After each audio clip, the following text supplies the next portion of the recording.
بسم اللہ الرحمن الرحیم۔ حواس خمسہ ظاہرہ ان کی تعریفیں ہو چکی ہیں۔ مصنف رحمہ اللہ تعالیٰ نے فرمایا وَبِكُلِّ حَاسَّةٍ مِّنْهَا يُوقَفُ عَلَى مَا بُدِيَتْ هِيَ لَهُ۔ ان حواس خمسہ میں سے ہر حادثہ کے ذریعے اس پر اطلاع ہوتی ہے جس کے لیے اس حادثہ کو بنایا گیا۔ وَبِكُلِّ حَاسَّةٍ مِّنْهَا يُوقَفُ عَلَى مَا بُدِيَتْ هِيَ لَهُ۔ ہر حادثہ کے ذریعے اطلاع ہوتی ہے اوپر اس کے جس کے لیے اس حادثہ کو بنایا گیا۔ ٹھیک ہے، آنکھ کو بنایا گیا دیکھنے کے لیے، تو مبصرات پر اطلاع اس کے ذریعے ہوتی ہے۔ ٹھیک ہے، مسموعات پر اطلاع ہوتی ہے۔ قوت سمع کو بنایا گیا مسموعات کے لیے، تو مسموعات پر کا ادراک اس کے ذریعے ہوتا ہے۔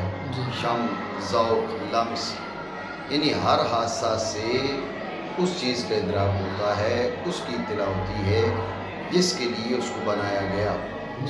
آنکھوں سے آوازیں نہیں سنی جاتی، کانوں سے روشنیاں نہیں دیکھی جاتی، ٹھیک ہے، زبان سے پھول نہیں سونگے جاتے، ناک سے ذائقہ نہیں چکھا جاتا۔ سمجھے بات؟ جس کے لیے اس حادثہ کو بنایا گیا اس چیز کا ادراک اس کے ذریعے ہوتا ہے۔ اتنی بات سمجھے؟ اور ہر حادثہ کے ذریعے ان میں سے اطلاع ہوتی ہے اور اس کے جس کے لیے اس کو بنایا گیا۔ یہ متن کا خلاصہ۔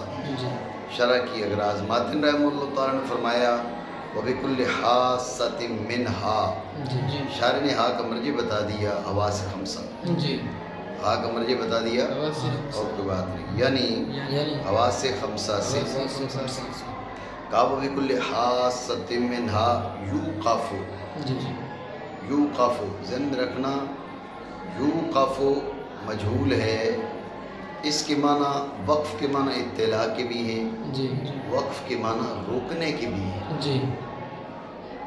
واقفوہم انہم مسئولون، انہیں روکو، سمجھے بات کو؟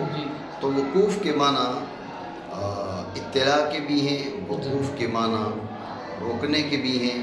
یہاں پر کہا نا یوقف، تو یا یہ وقوف بمعنی اطلاع سے ہے یا وقوف بمعنی روکنے سے ہے، اس لیے شاعر نے کہا یطلع، یہ اطلاع سے ہے، اور کوئی بات نہیں۔ دوبارہ سمجھیں، ماتن نے کہا یوقف، تو یوقف وقوف سے، وقوف کے معنی اطلاع کے بھی ہیں، وقوف کے معنی روکنے کے بھی ہیں۔ یہاں پر شاعر نے واضح کر دیا کہ وقوف کے معنی روکنے کے نہیں، وقوف کے معنی اطلاع کے، یعنی اطلاع پائی جاتی ہے اوپر اس کے کہ وضع کیے گئے، وضعیات ہیا، وضعیات ہیا، ٹھیک ہے، وضع کیے گئے یہ، وضع کیے گئے یہ۔ اب بات پہ توجہ رکھنا کہ ہیا کا مرجع کیا ہے؟ کا تلک الحادثہ، ٹھیک ہے نا، تلک الحادثہ۔ بات پہ دھیان دینا کہ ہیا کا مرجع حواس خمسہ بھی ہو سکتا تھا، ہیا کا مرجع حواس خمسہ بھی ہو سکتا تھا۔ اب معنی کیا ہوں گے؟ معنی یہ ہوں گے کہ حواس خمسہ، بات پہ دھیان دو، حواس خمسہ جس کے لیے بنائے گئے، حواس خمسہ 5 امور کے لیے بنائے گئے، کا حواس خمسہ جن امور کے لیے بنائے گئے، ہر حادثہ کے ذریعے اس پر اطلاع ہوتی ہے۔ یہ معنی درست نہیں، توجہ ہے۔ حواس خمسہ تو حواس خمسہ 5 ادراکات کے لیے بنائے گئے، ٹھیک ہے نا۔ تو اب وضعیات میں ہیا کا مرجع حواس خمسہ کرو، حواس خمسہ جن کے لیے بنائے گئے 5 کے لیے، ٹھیک ہے نا۔ تو وہ جو 5 ہیں، کہا ہر حادثہ سے ان 5 پر اطلاع ہوتی ہے، یعنی قوت سامع ہے، 5 چیزیں اس سے پتہ چلیں گی۔ قوت باصرہ پانچوں چیزوں پر اطلاع ہوگی، ذائقہ پانچوں چیزیں، شامہ پانچوں چیزیں، لامسہ پانچوں چیزیں، حالانکہ درست نہیں، سمجھے بات کو؟ اس لیے شاعر نے کہا بالکل ودیات میں ہیا کا مرجع حواس خمسہ نہیں ہے، تلک الحاسہ ہے، ٹھیک ہے نا؟ یہ نہیں کہ حواس خمسہ پانچوں کے پانچوں جن چیزوں کے ادراک کے لیے وضع کیے گئے ہر حاسہ کے ذریعے اس کا ادراک ہو جاتا ہے، یہ نہیں ہے، بلکہ ودیات ہی لہو یعنی جو حاسہ جس کے لیے بنایا گیا، پانچوں جس کے لیے نہیں بنائے گئے، جو حاسہ جس کے لیے بنایا گیا اس کے ذریعے اسی پر اطلاع ہوتی ہے، جو حاسہ جس کے لیے بنایا گیا اس کے ذریعے اسی پر اطلاع ہوتی ہے، بات سمجھے نہیں سمجھے؟ مانا کریں اوپر اس کے وضع کیے گئے وہ یعنی وہ حاسہ اس کے لیے، آپ اعتراض جو آپ کی صورت میں بھی گفتگو کر سکتے ہیں کہ بکل حاسۃ منہا، ہا کا مرجع ہے نا حواس خمسہ، تو ودیات ہیا، یہاں پر بھی بظاہر یہ ہے کہ ہیا کا ودیات میں ہیا کا مرجع کیا ہے؟ حواس خمسہ، بکل حاسۃ منہا، ہا کا مرجع حواس خمسہ، ودیات ہیا، یہ ہیا کا مرجع حواس خمسہ، معنی کیا بنیں گے؟ حواس خمسہ کی وضع جس چیز کے ادراک کے لیے، پانچ چیزوں کے ادراک کے لیے، تو ہر حادثہ کے ذریعے اس پر اطلاع ہوتی ہے، تو بات باطل ہے، یہ اعتراض تو اس کا جواب دیتے ہوئے شاعر نے کہا کہ ہیا کا مرجع یہ حواس خمسہ نہیں ہے، ہیا کا مرجع ہر حادثہ ہے، تلک الحاسہ، ٹھیک ہے نا؟ یعنی جو حادثہ جس ادراک کے لیے بنایا گیا اس حادثہ کے ذریعے اسی کا ادراک ہوگا، بصر کو جس کے لیے بنایا گیا، سما کو جس کے لیے بنایا گیا، شم کو جس کے لیے بنایا گیا، ذوق کو جس کے لیے بنایا گیا، لمس کو جس کے لیے بنایا گیا، اسی پر اطلاع ہوگی۔ یہ مطلب نہیں کہ پانچوں کو جس کے لیے بنایا گیا ہر ایک اٹھ کے وہ پانچوں کا ادراک کر لے گا، یہ نہیں ہے، بات سمجھے ہو نہیں؟ بنایا گیا اس حادثہ کو اس کے لیے، توجہ ہے آپ کی؟ ایک اعتراض اور اس کا جواب ہے۔ اعتراض یہ کہ جو وضع ہے، آپ نے کہا کل بکل حاسۃ منہا جو کفوالا ما ودیات ہی اللہ، کہ اس حادثہ کو جس کے لیے وضع کیا گیا، ٹھیک ہے نا؟ اس حادثہ کو جس کے لیے وضع کیا گیا، اعتراض یہ کہ وضع ذہن میں رکھنا، اعتراض کی کا سبب ہے کہ وضع کا عام طور پہ استعمال کیا ہے، یہ انسانی جو کارروائی ہے اس میں ہوتا ہے، بھئی آپ نے یہ لفظ اس معنی کے لیے وضع کر دیا، جاوید توجہ کرنا یار، تو آپ نے یہ لفظ اس معنی کے لیے وضع کر دیا، تو اب یہ بصر جو ہے فلاں چیز، سما جو ہے فلاں کے لیے وضع ہو گئی ہے، بصر فلاں کے لیے وضع ہو گئی ہے، شم فلاں کے لیے وضع کر دی گئی ہے، ذوق فلاں کے لیے وضع کر دی گئی ہے، یعنی آپ نے جس حادثہ کو جس ادراک کے مقابلے میں آپ نے رکھا تو اس حادثہ کے ذریعے اسی کا ادراک ہوتا ہے، یہ لفظ وضع سے وہم ہے، بات سمجھے؟ اور میں نے آپ کو بتایا کہ وہم کی بنیادی وجہ کیا ہے، وہم کی بنیادی وجہ یہ ہے کہ وضع کا استعمال عمومی طور پر افعال عباد میں ہوتا ہے، ٹھیک ہے نا؟ کہ بھئی آپ نے اس لفظ کو فلاں معنی کے لیے وضع کیا، تو بھئی جس حادثہ کو جس کے لیے وضع کیا گیا اس حادثہ کے ذریعے اسی کا ادراک ہوتا ہے، تو اعتراض یہ کہ اللہ رب العالمین نے جس کے لیے بنایا، اللہ رب العالمین نے اس حادثہ کو جس کے لیے بنایا ادراک اس کا ہونا چاہیے، نہ یہ کہ بندوں نے جس کے لیے وضع کر دیا، اعتراض بنا نہیں؟ اس کا جواب دیتے ہوئے شاعر نے کہا، حاصل جواب یہاں پر وضع سے مراد وضع عباد نہیں ہے، وضع سے مراد وضع الہی ہے، یعنی رب نے اس کو جس کے مقابلے میں رکھا، جس کے لیے بنایا، سمجھے؟ یہاں ودیت فعل مجہول ہے اور واضح جو ہے وہ عباد نہیں ہے، واضح ذات باری تعالیٰ، یعنی اللہ رب العالمین نے ہر حادثہ کو کسی خاص ادراک کے لیے بنایا، تو اللہ رب العالمین نے ہر حادثہ کو جس ادراک کے لیے بنایا اس حادثہ سے اسی کے ادراک کو، یہ معنی ہے، بات سمجھے نہیں؟ اعتراض کی بنیاد آپ کو بتا دی، وہ یہ ہے کہ وضع سے مراد وضع عباد سمجھا تو اعتراض کیا، شاعر نے جو جواب دیا اصل جواب یہ کہ وضع سے مراد وضع عباد نہیں ہے بلکہ وضع خدا بندی ہے، یہ کہا دیکھا نا، یعنی ان اللہ تعالیٰ قد خلق کل من تلك الحواس لإدراك أشياء مخصوصة كالسمع للأصوات والذوق للطعوم والشم للروائح لا يدرك بها ما يدرك بالحاسة الأخرى. ان سے سمع سے اس چیز کا ادراک نہیں کیا جاتا جس کا بصر جو بصر سے ہوتا ہے.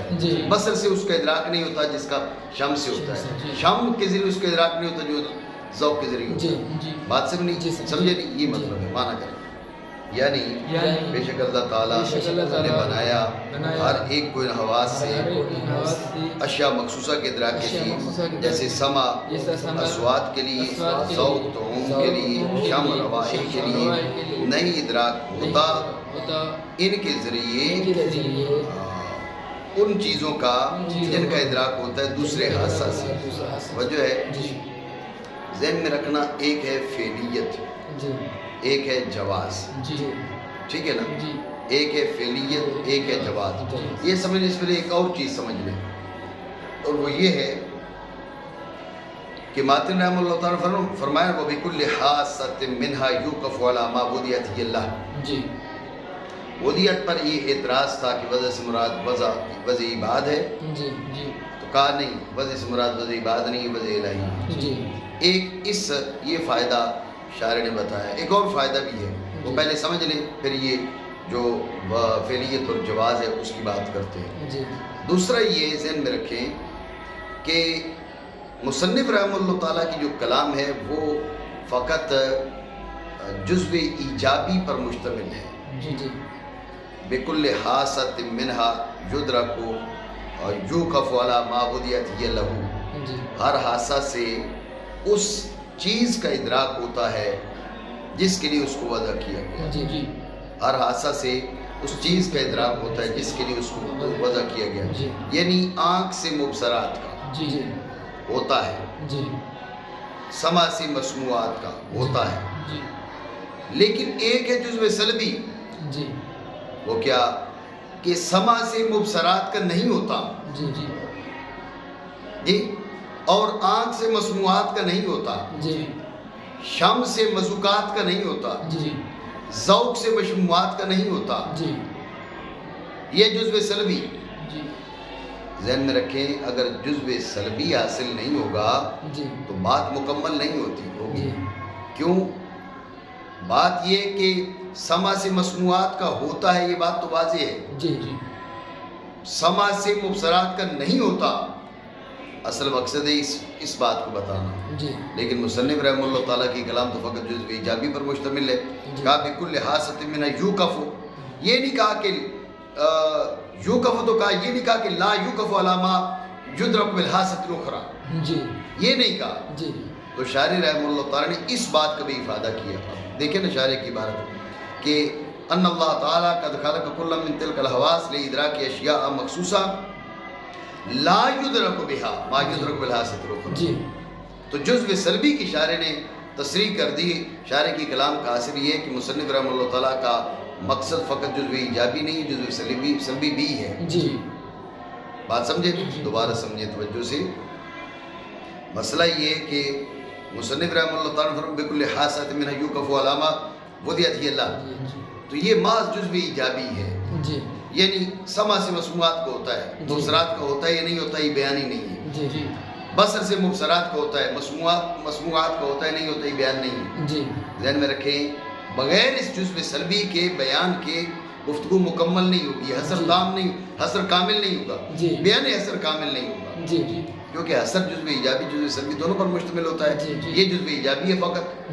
کیا کہ بھئی اطلاع ہوتی ہے سمع سے مسموعات پر، بصر سے مبصرات پر، شم سے مشمومات پر، ذوق سے مذوقات پر، لم سے ملموسات پر. لیکن سوال یہ ہے کہ آیا سمع سے مبصرات پر ہوتی ہے یا نہیں ہوتی؟ یہ بیان ہی نہیں ہے. اس لیے شاعر رحمہ اللہ تعالیٰ نے کہا کہ لا یدرک بها ما یدرک بالحاسۃ الاخری. بات یہ کہ ایک حادثہ سے جس کا ادراک ہوتا ہے دوسرے سے اس کا ادراک نہیں ہوتا. یعنی یہاں پر فقط جزو ایجابی مقصود نہیں ہے، جزو سلبی بھی مقصود ہے. اس سے مسموعات کا ہوتا ہے اور مبصرات کا نہیں ہوتا. اس سے مبصرات کا ہوتا ہے اور مسموعات کا نہیں ہوتا. شم سے مشموعات کا ہوتا ہے اور مذوقات کا نہیں ہوتا. یہ مطلب ہے. بات سمجھے؟ یہ شاعر کے کلام کا میں نے تمہیں فائدہ بتا دیا، تو شاعر کے کلام کے 2 فائدے ہو گئے، بلکہ 3 ہیں، بیچ میں مثال بھی دے دی انہوں نے جی، کسم الاصوات والذوق للطعوم وشم للروائح، بات سمجھے؟ اب سمجھے ایک ہے فعلیت اور ایک ہے جواز۔ فعلیت کے بارے میں تو صراحت کر دی کہ مبصرات کا جو ادراک ہے وہ بصر کے ذریعے ہوتا ہے، سمع کے ذریعے نہیں ہوتا۔ سوال ہے ہو سکتا ہے یا نہیں ہو سکتا، یہ سمجھے نہیں؟ ہوتا تو دیکھنا تو تم نے آنکھوں سے ہے، کانوں سے نہیں دیکھتے، لیکن دیکھ سکتے ہو یا نہیں؟ کانوں سے تم سنتے ہو، کانوں سے دیکھتے نہیں، لیکن دیکھ سکتے ہو یا نہیں؟ آنکھوں سے تم دیکھتے ہو، آنکھوں سے سنتے نہیں، آنکھوں سے سن سکتے ہو یا نہیں؟ بات سمجھے؟ فعلیت تو نہیں ہے، جواز ہے نہیں، بات سمجھے نہیں؟ یہ سوال تو شاعر نے کہا اس میں اختلاف ہے، اس میں کیا ہے؟ اختلاف ہے۔ ایک گروہ علماء کا کہتا ہے کہ جائز ہے، ایک کہتا ہے جائز نہیں ہے۔ اب یہ سمجھ لیں کہ کون کہتا ہے جائز ہے؟ اہل اسلام اہل سنت کہتے ہیں جائز ہے، فلاسفہ کہتے ہیں جائز نہیں۔ فلاسفہ کہتے ہیں کہ بصر سے اسی کا ادراک ہوگا، اسی کا ادراک ہو سکتا ہے جس کے لیے بصر کی وجہ ہے۔ بصر سے مسموعات کا ادراک ہو ہی نہیں سکتا، جائز نہیں ہے۔ سمع سے مبصرات کا ادراک ہو ہی نہیں سکتا، جائز ہی نہیں ہے۔ بات آپ سمجھو نہیں؟ یہ فلاسفہ کی رائے ہے، اہل سنت کی رائے یہ ہے کہ نہیں، ہو سکتا ہے، فعلیت اگرچہ ہو یا نہ ہو لیکن جواز ہے، بات سمجھے نہیں؟ تو شاعر ترجیح کس کو دیتے ہیں؟ کہا کہ والحق الجواز، حق یہ کہ جائز ہے، بات سمجھے؟ دلیل کیا ہے؟ دلیل یہ ہے، غور کریں کہ ادراک جو ہے وہ محض خلق خداوندی سے ہے، ہم پہلے بیان کر چکے اندہ ذالکا، سمجھی بات کو؟ ہم پہلے بیان کر چکے کہ ادراک محض خلق خداوندی سے ہے۔ حاسہ کا استعمال پایا جا رہا ہے، لیکن حاسہ کے استعمال پر خلق محض خلق خداوندی سے ہے، ادراک محض خلق خداوندی سے ہے۔ جب ادراک محض خلق خداوندی سے ہے، اب آپ نے توجہ رکھیں اس کو استعمال کیا تو رب اس پہ کیا کرتا ہے؟ مبصرات کی تخلیق فرماتا ہے، فرماتا ہے نا، رب تخلیق فرماتا ہے، تو اس کو استعمال کرو تو رب مسموعات کی تخلیق فرما دے، کیا معنی ہے؟ کوئی معنی نہیں ہے، سمجھے؟ لہذا فرما سکتا ہے، اس میں کوئی رکاوٹ نہیں ہے۔ ذہن میں رکھنا، اگر یہ سبب اس کی تاثیر مانو تو آپ کہو بھئی یہ اس کی جو تاثیر ہے وہ مبصرات میں ہے، مسموعات میں ہے نہیں۔ جب اس کی مسموعات میں تاثیر نہیں، توجہ رکھنا، اس کی مسموعات میں تاثیر نہیں تو لہذا اس کے استعمال پہ مسموعات کے ادراک ہو نہیں سکتا۔ یہ تو تب ہو جب اس کی تاثیر ہو، بات سمجھو نہیں؟ جب اس کی تاثیر نہیں ہے، اس کے استعمال پہ جو ادراک ہے محض خلق خداوندی سے ہے، اس کے استعمال پہ جو ادراک ہے محض خلق خداوندی سے ہے، اس کی تاثیر نہیں ہے۔ غور کرو، اب یہ استعمال کرو، سمع مسموعات کا ادراک رب تخلیق فرما دے، اور سمع کو استعمال کرو اور مبصرات کا رب جب ادراک تخلیق فرما دے، کوئی رکاوٹ نہیں ہے۔ عدم جواز تب ہوتا جب اس کی تاثیر ہوتی۔ دیکھو اس نے اثر کیا کس میں؟ اس نے اثر کیا مسموعات میں۔ جب اثر اس کا مسموعات میں ہے، مبصرات کا ادراک ہو نہیں سکتا۔ اثر اس کا مبصرات میں ہے، مسموعات کا ادراک ہو نہیں سکتا۔ جب اثر ہو تو تب یہ بات ہے نا، اثر ہے ہی نہیں۔ ایک عادت خداوندی ہے، تم یہ استعمال کرتے ہو تو مبصرات کا ادراک تخلیق فرماتا ہے، یہ استعمال کرتے ہو تو مسموعات کا، یہ استعمال کرو تو مبصرات کا کرے تو کیا رکاوٹ ہے؟ یہ استعمال کرو تو مسموعات کا کرے تو کیا رکاوٹ ہے؟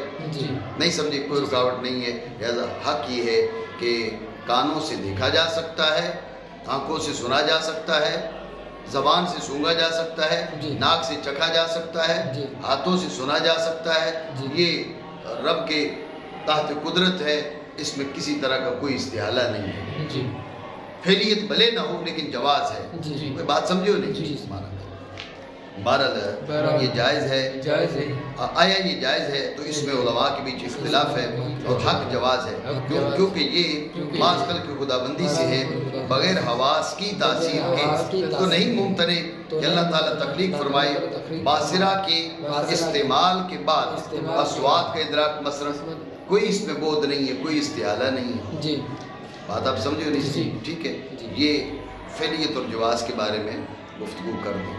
جی یہ جو حصر ہے اس پر ایک اعتراض اور شاید اس کا جواب دیتے ہیں. جی جی حصر کیا ہے؟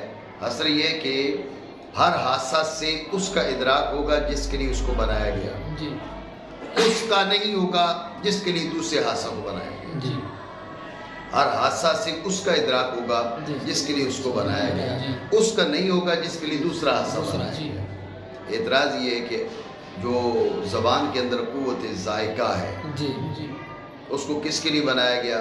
ذائقے کے لیے، جی طعوم کے لیے. جی لیکن آپ زبان پہ چیز رکھتے ہو، ٹھنڈی گرم بھی پتہ چل جاتی ہے. جی جی ذہن میں رکھنا، حرارت اور برودت اس کا ادراک تو قوت لامسہ کرتی ہے، جی یہاں قوت ذائقہ کر رہی ہے. جی قوت ذائقہ دو ادراک کر رہی ہے، جی ایک کس کا؟ ذائقے کا، طعوم کا، جی اور دوسرا حرارت اور برودت کا. جی آپ کا حصر باطل. جی جی اعتراض سمجھے نہیں؟ جی دوبارہ سمجھے. انہوں نے یہ دعویٰ کیا کہ ہر حادثہ سے اس کا ادراک ہوتا ہے جس کے لیے اس کو بنایا گیا، اس کا ادراک نہیں ہوتا جس کے لیے دوسرا حادثہ بنایا گیا. جی ہر حادثہ کے ذریعے اس کا ادراک ہوتا ہے جس کے لیے اس کو بنایا گیا، اس کا ادراک نہیں ہوتا جس کے لیے دوسرا حادثہ بنایا گیا. اعتراض یہ کہ آپ کا یہ حصر باطل ہے. جی جی تفصیل اس کی یہ ہے کہ قوت زبان کے اندر قوت ذائقہ ہے، جی وہ ذوق کے ذریعے، قوت ذائقہ کے ذریعے طعوم کا ادراک ہوتا ہے. جی لیکن آپ زبان پہ کوئی چیز رکھتے ہیں، ٹھنڈی گرم بھی پتہ چل جاتی ہے. جی ٹھنڈی گرم کا پتہ چلنا یہ کام ہے قوت لامسہ کا. جی اب قوت ذائقہ سے اس کا بھی ادراک ہوا جس کے لیے قوت ذائقہ کو وضع کیا گیا. جی جی قوت ذائقہ کے ذریعے اس کا بھی ادراک ہوا جس کے لیے قوت لامسہ کو بنایا گیا. جی اعتراض بنا نہیں؟ جی یہ اعتراض اس کا شارح نے جواب دیا کہ لا بل الحلاوت تدرک بالذوق جی والحرارت باللمس الموجود فی الفم واللسان. جی بات یہ کہ جو زبان ہے اس کے اندر ایک قوت ذائقہ ودیت ہے، جی اس سے جو طعوم ہے ان کا ادراک ہوتا ہے. جی جی زبان میں اور منہ کے باقی اجزاء میں، جی باقی حصوں میں قوت لامسہ موجود ہے. جی جب قوت لامسہ باقی حصوں میں موجود ہے تو ذہن میں رکھیں کہ ان کے ذریعے حرارت و برودت کا ادراک ہو رہا ہے. جی جی یہ ایک قوت کے ذریعے نہیں ہو رہا، الگ الگ قوتوں کے ذریعے ہو رہا ہے. جی بات سمجھے نہیں؟ اگر کہا جائے کیا نہیں قوت ذائقہ ادراک کرتی شے کی مٹھاس کا اور گرمی کا اکٹھے ادراک ہوتا ہے ان کا؟ ہم کہیں گے نہیں، یہ اکٹھے نہیں کرتی. قوت ذائقہ دونوں کا ادراک نہیں کرتی، بلکہ مٹھاس کے ادراک کرتی ہے. قوت ذائقہ اور حرارت ساتھ اس لمس کے جو موجود ہے منہ میں اور زبان پہ،